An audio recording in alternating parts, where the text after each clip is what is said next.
Esta comunicación analiza los sentimientos y la vivencia interior de los personajes femeninos de la narrativa de Carmen Martín Gaite respecto a los espacios interiores, es decir, el hogar. También estudia las ataduras familiares que estos espacios conllevan y representan para las mujeres y las niñas de su obra.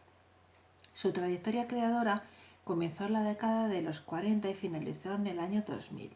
Fue novelista, poeta, dramaturga, ensayista, investigadora histórica, crítica literaria, traductora y guionista, entre otras facetas. Además, de forma simultánea, reflexionó sobre la literatura, la lectura, la crítica, la escritura y la traducción, entre otros aspectos relacionados con la creación.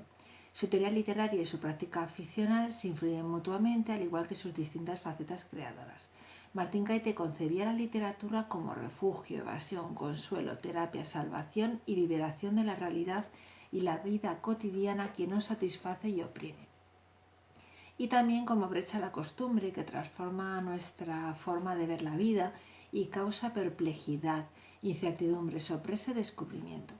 Además, para ella la literatura es juego, felicidad, viaje, transgresión y aprendizaje para la vida.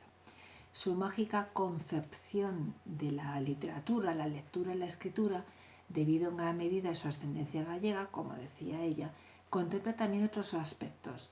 Por ejemplo, las escasas fronteras y la mutua influencia entre literatura y vida, realidad y sueño. La literatura como dadora de vida y la escritura como el arte de la transformación que propicia la facultad de soñar y convierte en extraordinario lo ordinario. Son algunas ideas que forman parte de su teoría literaria, aspectos que se reflejan o están presentes también en su narrativa y otras facetas creadoras.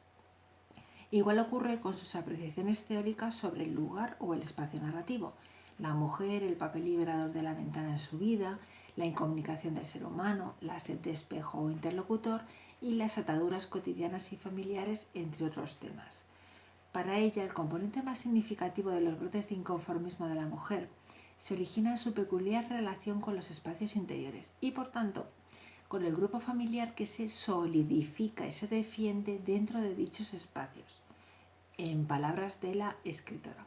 Además, una característica común a las heroínas de la literatura, como Andrea, la protagonista de Nada, la novela de Carmen Laforet, es que no aguantan el encierro, ni tampoco las ataduras familiares que las impiden lanzarse a la calle. Es una de las chicas raras de la literatura, como las calificaba con admiración Martín Gaite. La tentación de la calle no surge con la búsqueda de una aventura apasionante, sino bajo la noción de cobijo, de recinto liberador, para respirar, tomar distancia con lo de dentro mirándolo desde fuera, en una palabra, para dar un quiebro a su punto de vista y ampliarlo. Estos brotes de inconformismo de la mujer están relacionados también con la escritura e inciden en la singularidad del discurso femenino, como mantiene la autora. La mujer y su relación con la ficción, la lectura y la escritura es un tema constante en el conjunto de su producción ensayística y periodística y también en su práctica ficcional. Destaca el carácter testimonial de su narrativa a lo largo de cerca de 50 años, en la que se aprecia una evolución. En sus cuentos y novelas predominan los personajes femeninos. En especial, durante las últimas décadas de su larga trayectoria creadora, en gran medida son mujeres y niñas independientes, soñadoras, ventaneras, decididas, apasionadas de la literatura, lectoras u oyentes de narraciones, escritoras o narradoras, aficionadas al diálogo y a la fantasía, entre otros aspectos. La libertad individual y la construcción de la identidad son otros temas habituales de su obra literaria. La preeminencia de la mujer se aprecia también en sus críticas literarias y traducciones. Es indudable la importancia que ella concede al espacio narrativo en su teoría literaria y su práctica ficcional, así como en sus distintas facetas creadoras. Incluso su fuente de inspiración. Los espacios interiores son propicios al diálogo entre los personajes, ellos y ellas, como en las novelas retahílas y El cuarto de atrás, y también a la reflexión, el recogimiento, la literatura, la lectura, la escritura de ficción, pero también de diarios y cartas, y el disfrute de la soledad. Algunos de esos aspectos afectan tanto a personajes masculinos como femeninos, pero otros son propios solo de ellas o inciden en mayor medida en mujeres y niñas. Así, desde sus primeras narraciones, el hogar como metáfora de la vida cotidiana, la monotonía, la rutina y las ataduras familiares no satisface, agobia y oprime en general a las mujeres y las niñas. Las ataduras no son solo exclusivas de los personajes femeninos.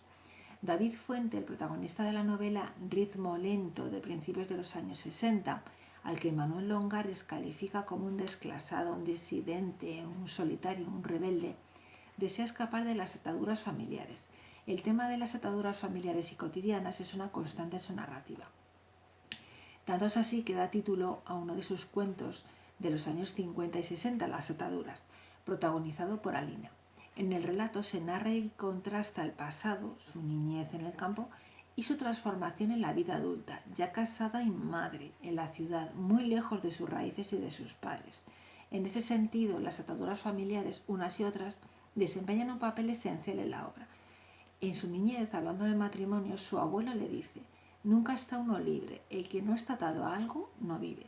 Las verdaderas ataduras son las que uno escoge, las que se busca y se pone uno solo, pudiendo no tenerlas. Precisamente el matrimonio se vive como una atadura difícil de sobrellevar en mujeres como la protagonista del cuento La mujer de cera, que tras una discusión decide abandonarlo, aunque finalmente regresa junto a su marido. O en el cuento Lo que queda enterrado.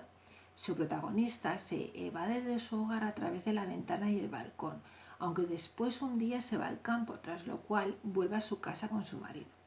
Para José Jurado Morales, las ataduras, aunque generales del ser humano, se hacen propias de lo femenino cuando la escritora escribe sobre las relaciones de marido y mujer, de modo que en varios cuentos es la figura masculina quien aporta los valores negativos en la relación. Volviendo al relato Las ataduras, durante su infancia Lina y su amigo Eloy comparten cuentos y confidencias en lo alto del monte, asociado a la libertad y también a la literatura, en su aldea familiar. También lo hace Sorpresa, la protagonista infantil del relato de mediados de los años 80, El pastel del diablo, que además inventa historias para su amigo Pizco. Resueltas e independientes, ambas guían al amigo mayor.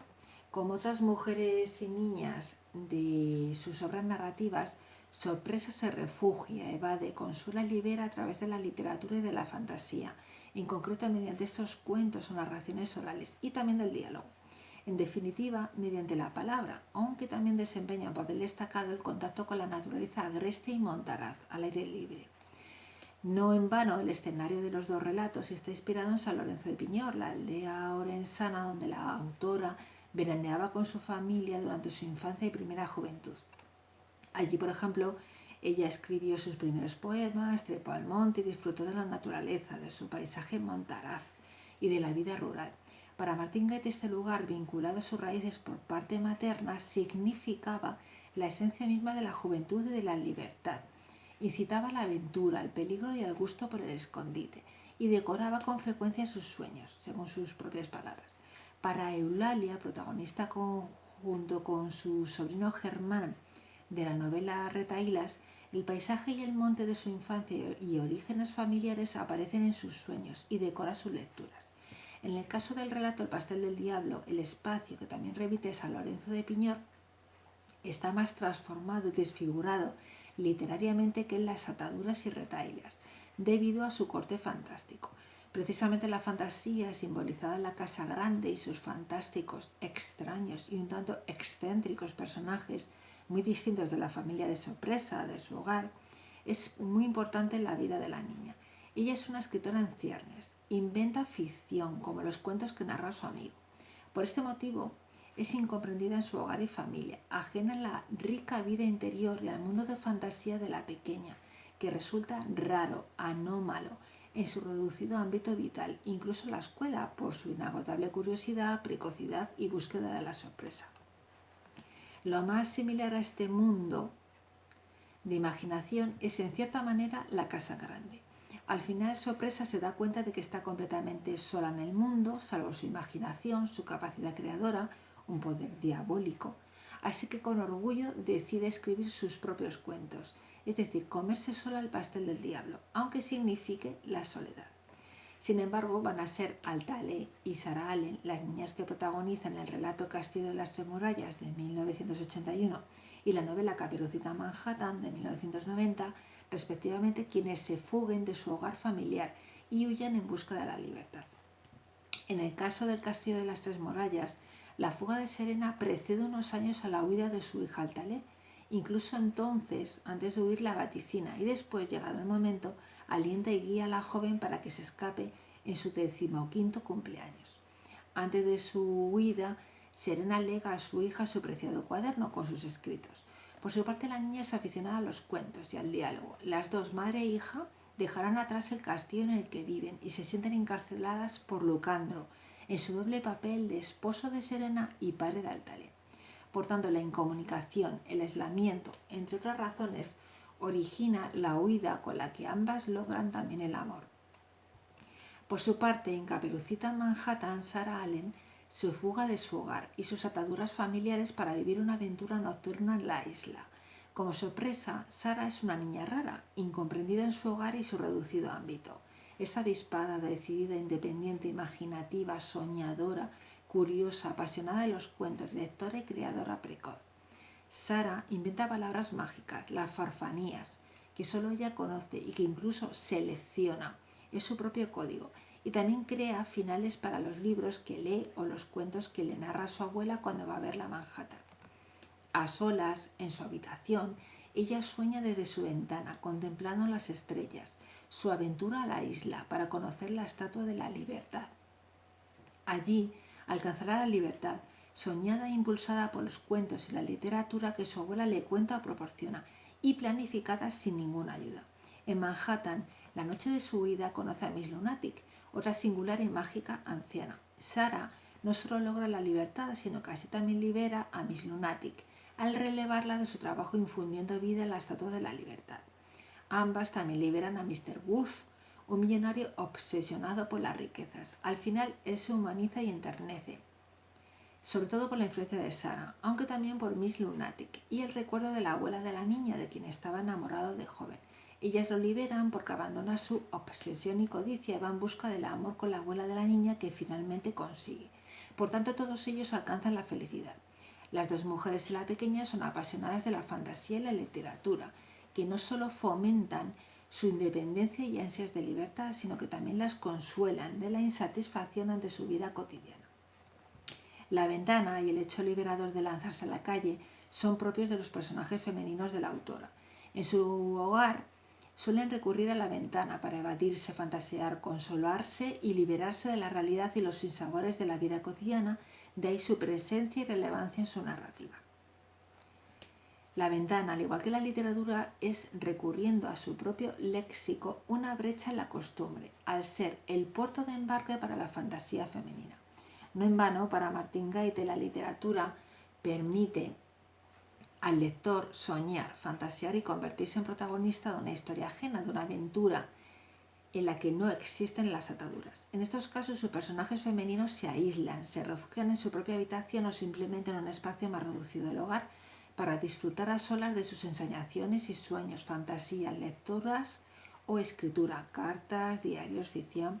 La soledad también propicia la introspección y la construcción de la identidad personal, en especial para ellas, favorecida además por la memoria, los recuerdos del pasado, pero también por la escritura. En su narrativa también son importantes las cortinas y los visillos, que dejan entrar la luz y permiten a las mujeres y las niñas contemplar la vida exterior desde el interior sin ser vistas. Incluso dan título a su novela Entre visillos, de finales de los años 50, es decir, durante el franquismo, dada la importancia de estos como válvula de escape ante el ambiente opresor y asfixiante de una pequeña ciudad de provincias, incluso en su hogar, en especial para sus personajes femeninos. Como comenta José Carlos Mainer, la escritora apuntaba directamente a las formas de vida de aquella clase media que vestía de visillos sus balcones y ventanas, una forma de ocultación pudorosa que marca las distancias, pero que también permite la vigilancia discreta desde el otro lado. Así, Martín Gaite tramaba un encierro urbano y humano. Ante esta situación, otra válvula de escape, evasión y liberación en la escritura. En la novela Elvira y Natalia escriben diarios. Para Mercedes Carballo Bengózar son en sí subversivos, ya que gracias al diario van creándose una nueva existencia a medida que narran lo que les está sucediendo en relación a lo que está sucediendo fuera de ellas.